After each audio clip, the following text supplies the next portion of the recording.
मेरे प्रिय आत्मन, हम बात कर रहे थे मोहे परदेसन दूर से आई। मोहे परदेसन दूर से आई, रूपहीन बुद्ध बलहीन। कवन गुण प्राण मत, कवन गुण प्राण पत, मिलो मेरी माई। गुरु नानक देव जी अपने आप को स्त्री रूप में पेश करते हुए कहते हैं, इस भव सागर के लिए मैं परदेसन हूँ और बहुत दूर से आई हूँ। कहाँ से आई हूँ? बहुत दूर से। अनेक प्रकार की योनियों में भटकने के बाद मानव योनि मिली है। अनेक योनियों में भटकने के बाद मुझे मानव योनि मिली है। मेरे को पता नहीं प्रभु से कैसे मिलूं। अपने आप को बहुत अनजान, कोई ज्ञान का उन्हें नहीं है अभिमान।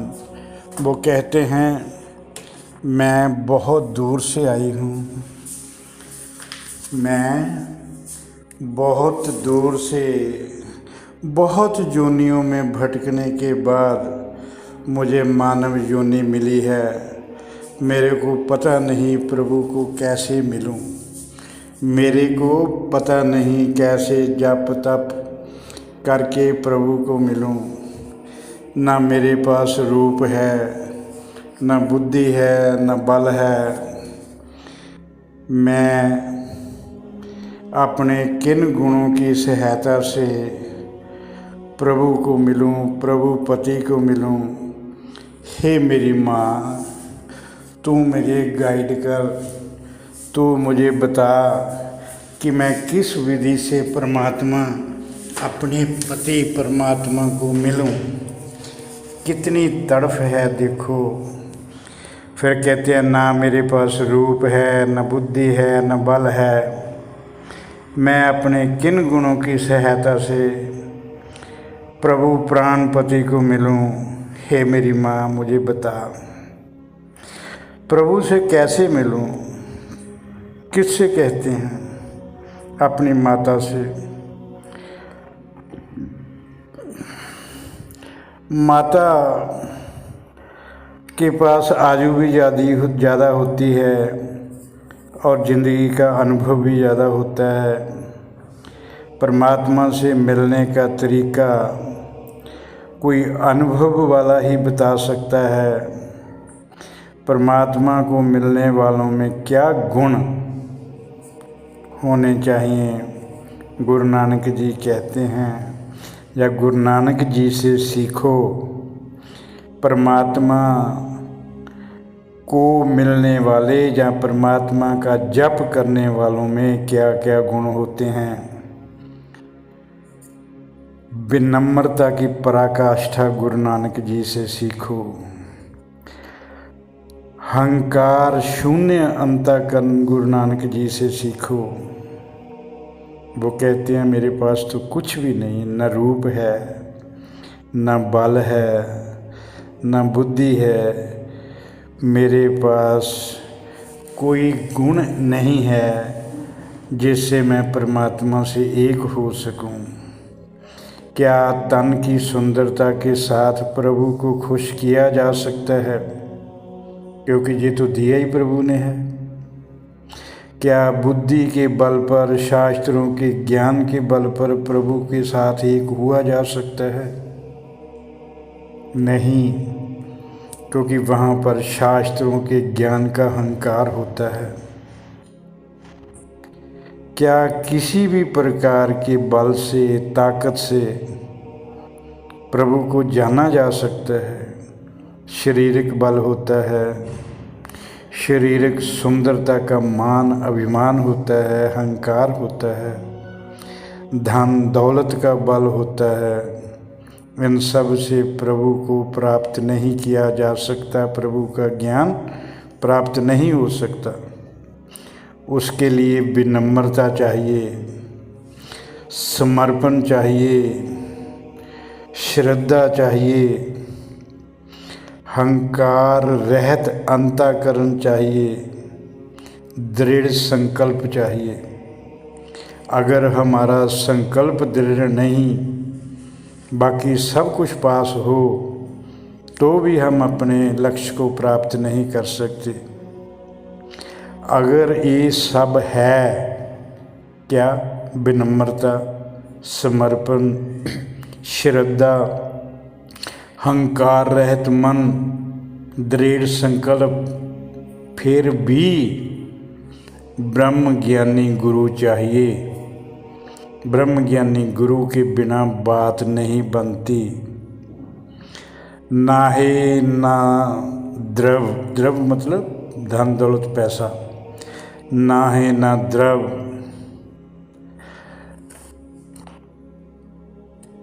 ना द्रव, मेरे पास कोई धन दौलत नहीं है, ना यौवन है, मोहे अनाथ की करो समाई, खोजत खोजत भई विरागन, प्रभु दर्शन को फिरत बिसाई, दीन दयाल कृपाल प्रभु नानक, साध संग मेरी जलन बुझाई।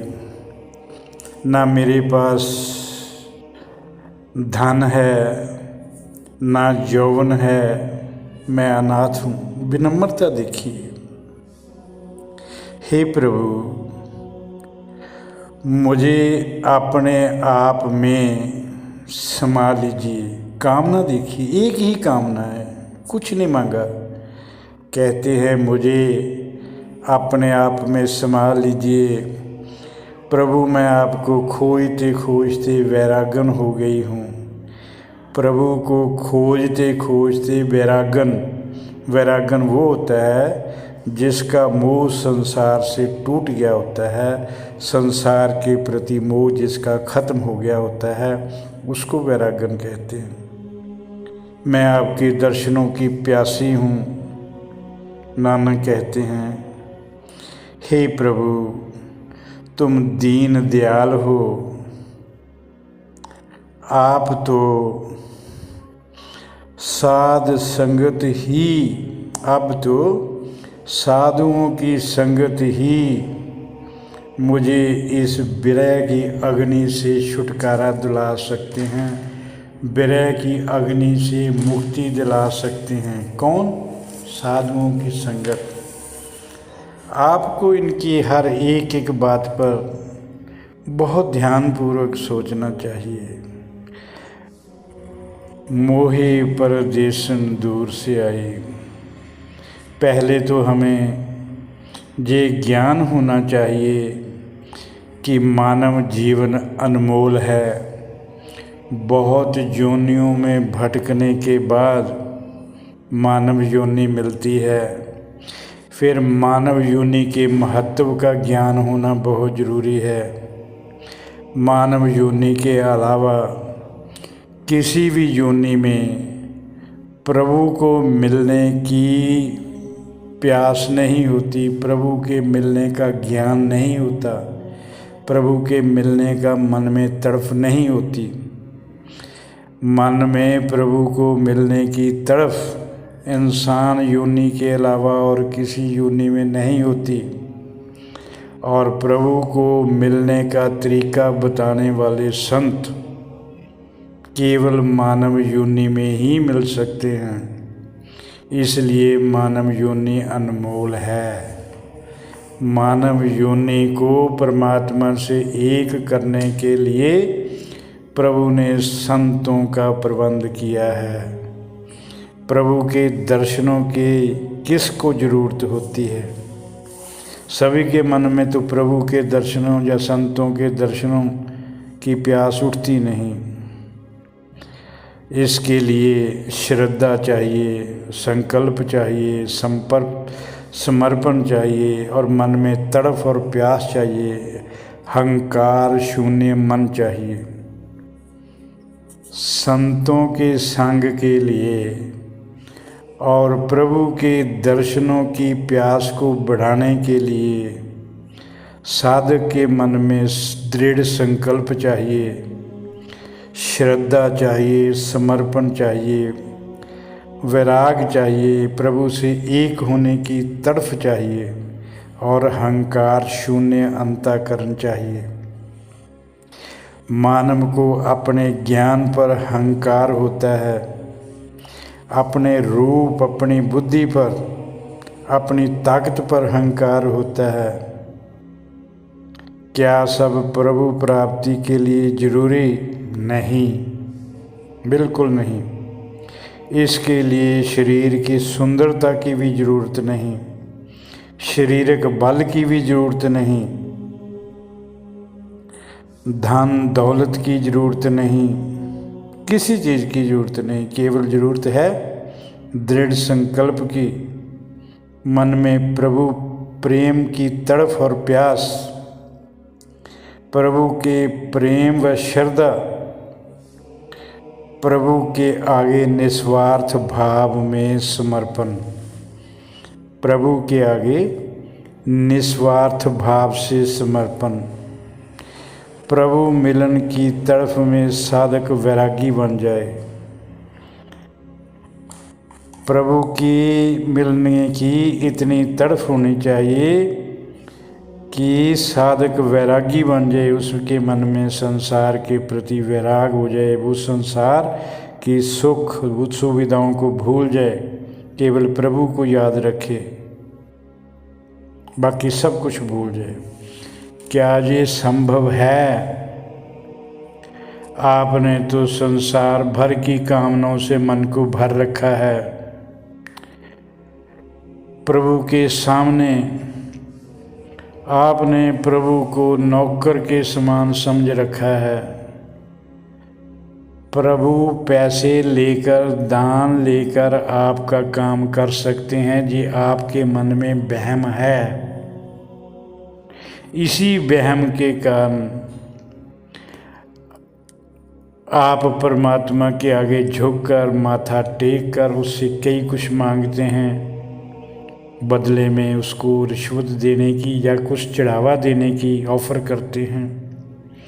क्या भगवान रिश्वतखोर है? आपकी नज़रों में तो है। जब आप चढ़ावे के रूप में कुछ भी देते हो और मन में कामना करते हो कि अगर मेरी ये कामना पूरी हो जाए तो मैं इतने पैसे आपको दूंगा, मैं इतने पैसे आपके आगे चढ़ाऊंगा। क्या प्रेम में ऐसा होता है? क्या श्रद्धा में ऐसा होता है? क्या कमाल की बुद्धि है आपकी? क्या कमाल का प्रभु के साथ मिलने की तड़फ है आपके मन में?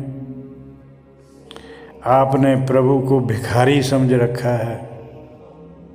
उसका गुजारा तो आपके दसवंध पर निर्भर करता है। उसको ना आपके दान की ज़रूरत है, ना आपकी ज़रूरत है। वह दाता है, वह देने वाला है। आपको उसके धन्यवादी बनना चाहिए, उसका हर पल शुक्र करना चाहिए। आपको सुंदर शरीर दिया, सांसें दे रहा है, प्राण दे रहा है, आपके शरीर को ताकत दे रहा है और शरीर की ज़रूरतों को पूरा करने के लिए आपके लिए पृथ्वी, जल, अग्नि का प्रबंध किया हुआ है।